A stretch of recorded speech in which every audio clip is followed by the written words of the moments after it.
కాలభైరవుడి విగ్రహం కూడా ఒకటి చెన్నై బీచ్లో. ఏంటి అసలు ఆ స్టోరీ ఏంటి? నేను విన్నాను. ఆం బ్రహ్మాస్మి సినిమా ఇస్ బేస్డ్ ఆన్ కాలభైరవుడు. ఓకే.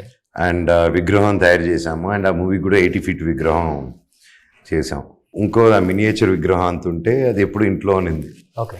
అండ్ అది డైలీ మార్నింగ్ చూస్తున్నాను. చూసినప్పుడల్లా నాకు ఇట్ వాస్ హ్యాపెనింగ్. అండ్ ఒకరు వచ్చి ఒక పెద్ద ఆవిడ వచ్చి ఇలా కాలభైరవుడిది అని కొంచెం క్రాక్ వచ్చి ఉన్నింది అనమాట షిఫ్టింగ్లో, చెన్నై షిఫ్టింగ్ అప్పుడు. అలా ఇది ఉండకూడదు నాన్న, ఇది ఎక్కడైనా గుడిలో కానీ సముద్రం దగ్గర ఉన్నావు కదా, వెళ్ళి సముద్రంలో దండం పెట్టుకో చేయంటే సరే అని.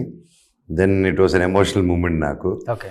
అండ్ ఎందుకంటే దానికి 2 years ముందు నుంచి శ్రీకాంత్ రెడ్డి గారు అండ్ టోటల్ టీమ్ దాన్ని చాలా బాగా మనసుకి పెట్టుకొని ఎంతో రీసెర్చ్ చేసి అండ్ దేవుడి సబ్జెక్ట్ టచ్ చేస్తున్నాం అని చెప్పి చాలామంది పెద్దవాళ్ళతో దేవుడి గురించి, కాలభైరవుడి గురించి తెలుసుకొని అది చాలా డిస్ట్గా చేసాం అనమాట. అది ఆల్ సాంగ్స్ అని all songs were ready, recording was ready, tracks.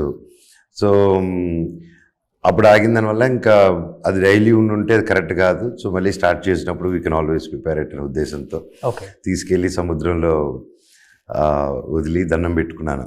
నా దేవుడా, మళ్ళీ ఇది ఎప్పటికైనా చేస్తాను, మీ ఇది సినిమా రావాలి, మళ్ళీ మంచి జరగాలని దండం పెట్టుకున్నా.